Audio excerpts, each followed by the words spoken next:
আজ সরস্বতী পূজার প্রাক্কালে আমরা দেবী সরস্বতী সমস্ত শিল্পের অধিপত্নী, তাই বাৎসায়নের কামশাস্ত্রে, ভরত নাট্যশাস্ত্রে, বিষ্ণু ধর্মোত্তর প্রভৃতি বিভিন্ন বইতে শিল্পকলার যে কথা পাওয়া যায়, সেখানে 64 শিল্পকলার যে তালিকা পাওয়া যায়, আমরা সেই 64 শিল্পকলা, কথায় লোকে বলে 64 শিল্পকলা, কিন্তু প্রশ্ন করতে গেলে দেখবেন অনেকেই এই 64টি শিল্পকলা কি সে সম্বন্ধে ধারণা স্পষ্ট নয়। তাদের দোষ নয়, এগুলো তো পড়ানো হয় না, এগুলোকে ওই বলার জন্যে বলা। তা আসুন আমরা আজ দেখি এই 64 শিল্পকলা কি। প্রথমেই বলে নিই, সবগুলোর মানে বলতে পারবো না, যতগুলো সম্ভব বলবো। আর এই শিল্পকলা সরস্বতী পুজোর দিন কামদেবের পুজোর উপাচার হিসেবে 64 শিল্পকলা শিক্ষা শুরু হতো দেহ ব্যবসায়ীদের, যাদের বলা হতো কুম্ভদাসী, পরিচারিকা, কুলোটা, শৈরিণী, নটি, শিল্পকারিকা, প্রকাশ বিনষ্টা, রূপজীবা, গণিকা ইত্যাদি নানা অপমানজনক নামে যাদের ডাকা হতো। এরা কিন্তু শিল্পের একটা বিরাট জায়গা অ্যাচিভ করতেন, মানে শিল্পের, অবশ্য শিল্পকে সেই আইডিয়াল স্টেট বলুন, আদর্শ রাষ্ট্র, সেখানেও অ্যারিস্টটল, প্লেটো বলেছেন শিল্পীরা সমাজের বাইরে থাকবে। মনুসংহিতাতেও তাই শিল্পীদের বার করে দেওয়া হয়েছে সমাজ থেকে। শিল্পীরা কি অপরাধ করেছে আমি জানি না, কিন্তু শিল্প নাকি মানুষকে পথভ্রষ্ট করে জানি না। আসুন আমরা 64 শিল্পকলার তালিকাটা একটু দেখি। গীত, বাদ্য, নৃত্য, আলেখ্য মানে ছবি আঁকা, আলেখ্য, বিশেষক ছেদ্য, এটা মানে হচ্ছে ছেদ্য, দাঁত, নখ, এই দাঁত নখ এগুলোকে সুন্দর করা, এগুলোর উপর নকশাও করা হতো। তণ্ডুল, কুসুম্বলী, বিকার, চাল, ফুল ইত্যাদি সাজিয়ে নৈবেদ্য সাজানো। পুষ্পাস্তরণ, ফুল দিয়ে তোরণ তৈরি করা বা ফুলের আস্তরণ বিছানো, ফুল সাজানো। দশন, বসন, অঙ্গরাগ, দাঁত, ঠোঁট রঙিন করা, আর বসন রঞ্জন করা, রঞ্জিত করা, তাকে রঙিন করা। মণি, ভূমিকা, কর্ম, রত্ন সংক্রান্ত বিষয়। শয্যা রচনা, শয়ন রচনা, শয্যা রচনাটা বিরাট শিল্প। আর যে কোনো একটা শয্যায় শুয়ে পড়লাম, ঘুমিয়ে পড়লাম, তখন তো ঘুমের ওষুধ ছিল না, সেই হতো না। শয্যা এমন, যা দুগ্ধ ফেনিব শয্যার বর্ণনা আমরা পাই। তা সেই দুগ্ধ ফেনিব শয্যা এমন করে পাততে হবে যেন সেখানে শয়ন করলে ঘুম আপনা থেকে আসে, অথবা একটা কামনা বিলাস দেখা দেয়। আচ্ছা, উদক বাদ্য, জল তরঙ্গ, জল দিয়ে বাজানো। উদকাঘাত, জলক্রিয়া, জল নিয়ে খেলা। আচ্ছা, চিত্রযোগ, এটা তো বুঝতেই পারছেন, ছবি দিয়ে আঁকা। মাল্য, গ্রন্থন প্রকার, মালা অনেক রকমের আছে। আমরা গোড়ে মালা জানি, এরকম দু একটা মালার নাম জানি, কিন্তু মালা অনেক রকমের গাঁথা যায়। মালা গাঁথা একটা বিশেষ শিল্প, মালার অনেকটা একটা দীর্ঘ শিল্প মালা গাঁথা। এরপরে হচ্ছে শেখর কা পীর যোজন, এর মানে আমি পাইনি কোথাও, অনেক খুঁজেছি, আমি পাইনি, কেউ জানলে আমাকে জানাবেন। নেপথ্য প্রয়োগ, ব্যাকগ্রাউন্ড থেকে জানানো, প্রম্পট করা, নেপথ্য থেকে ইশারা করা, নেপথ্যে থেকে শিল্পে অংশগ্রহণ করা। এরপরে হচ্ছে কর্ণপত্র ভঙ্গ, কান মেদানো, কানে অলঙ্কার, কানের অলঙ্কার তৈরি করা, কানে অলঙ্কার দিয়ে কানকে সুসজ্জিত করা। গন্ধযুক্তি, গন্ধ তৈরি করা, তাই এসেন্স তৈরি করা, চুয়া চন্দন চাটিখানি কথা নয়, ইচ্ছে করলে তৈরি করা যায় না, জানতে হয়, বেশ পদ্ধতি আছে সেই গন্ধ। আর ভূষণ যোজন, ভূষণ যোজন তো বুঝতেই পারছেন, বলার কিছু নেই। বসন ভূষণ যোজন করা। ইন্দ্রজাল, ইন্দ্রজাল ম্যাজিক তো বটেই, তবে ঠিক সেই এই ধরনের ম্যাজিক বলতে, এখন ম্যাজিক বলতে যা বোঝায় তার বাংলা মানে ইন্দ্রজাল নয়, প্রতিশব্দ ইন্দ্রজাল না।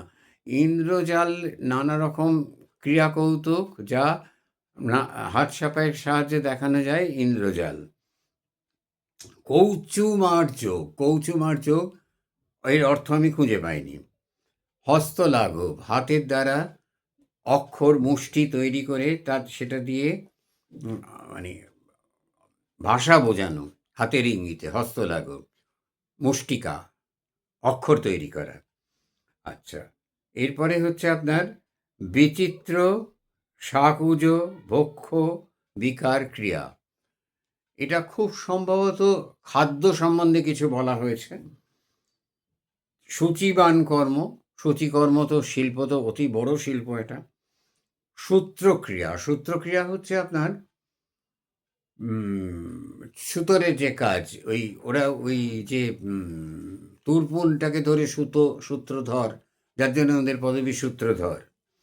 আচ্ছা, বাণী, বীণা ডমরুক বাদ্য, বীণাও জানেন, ডমরুও জানেন, এটা বাদ্য। প্রহেলিকা, রহস্য তৈরি করে কথা বলা।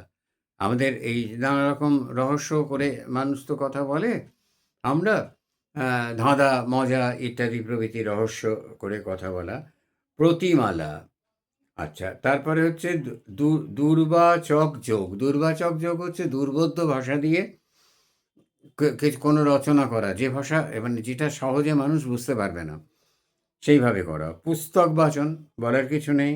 আচ্ছা, নাট্য, নাট্যখায়িকা দর্শন, নাট্য আখ্যান দর্শন, এটা দেখা, দেখতে গেলেও শিল্পবোধ দরকার, এটা দেখতে গেলেও শিল্প লাগে। কাব্য সমস্যা পূরণ, কাব্য সমস্যা পূরণ তো একটা কঠিন শিল্প। মানে কবিতা কি মিল দেবো, কতগুলো অক্ষর হবে, কেমনভাবে মিল দেবো, ছন্দ ঠিক মতো হচ্ছে কি না, ছন্দ জ্যোতি মিলের ব্যাপারটা আছে কি না, কঠিন ব্যাপার কাব্য সমস্যা পূরণ।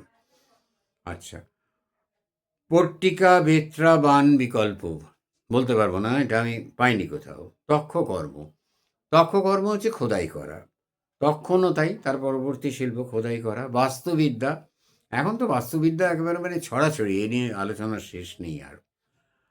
আচ্ছা, রৌপ্য রত্ন পরীক্ষা, রত্ন পরীক্ষা, রত্ন চিনতে হয়, কোনটা রত্ন কোনটা কাঁচ, তখনকার দিনে কাঁচ ছিল কিনা আমি জানি না, তো রত্ন চিনতে হয়, সেটা চেনার করা। ধাতুবাদ, ধাতুও চিনতে হয়। আচ্ছা, তারপরে হচ্ছে মণিরাগ কর জ্ঞান, এই কোন মণিরত্ন সম্বন্ধে একটা পরিষ্কার জ্ঞান, কোন মণি কীভাবে ব্যবহার হবে, কোথায় পড়বে।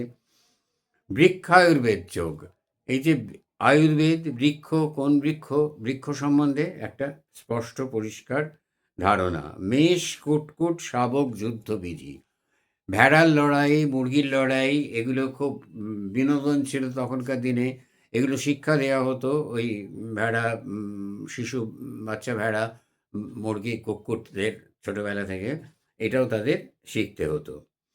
দেশ, ভাষা বিজ্ঞান, যে দেশে তুমি আছো সেই দেশের ভাষা বিজ্ঞান তোমাকে ঠিক মতো জানতে হবে। পুষ্প শকটিকা, গাড়ি সাজানো, পুষ্প দিয়ে তোমার রথ সাজানো ইত্যাদি। নিমিত্ত জ্ঞান, নিমিত্ত জ্ঞানটা ভাবে বলতে পারি যে এই কোথায় কি করতে হবে, বা এই এই ধরনের জ্ঞান। যন্ত্রমাতৃকা, যন্ত্র সম্বন্ধে ধারণা।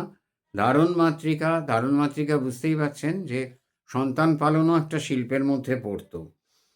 সংপাট্য, মানসী, কাব্যক্রিয়া, অভিধান কোষ, এগুলো তো সবই কাব্যের সঙ্গে সংশ্লিষ্ট ব্যাপার। ছন্দজ্ঞান, অনুষ্টুপ, ত্রিষ্টুপ, বৃহতি, এই পংক্তি, এরকম মন্দাক্রান্তা, এরকম বহু ছন্দ আছে, এই ছন্দগুলোর সম্বন্ধে জ্ঞান থাকতে হবে, না যে কী করে, ছন্দ তো জানতেই হবে।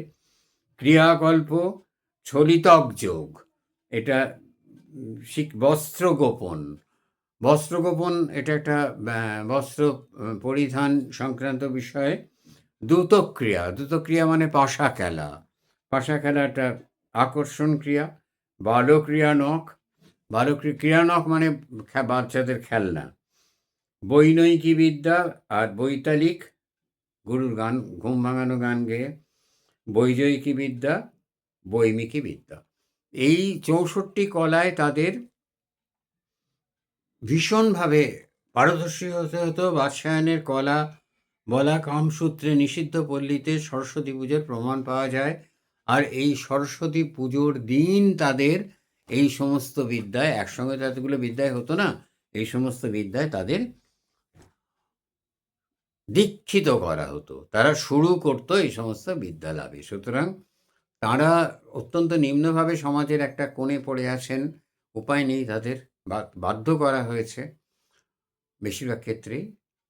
তবু আজকে সরস্বতী পুজোর আগের দিন বিকেলে বলবো, এরাও শিল্পী, শিল্পী কারো দাস নয়, শিল্পী স্বাধীন, শিল্পী মানে স্রষ্টা।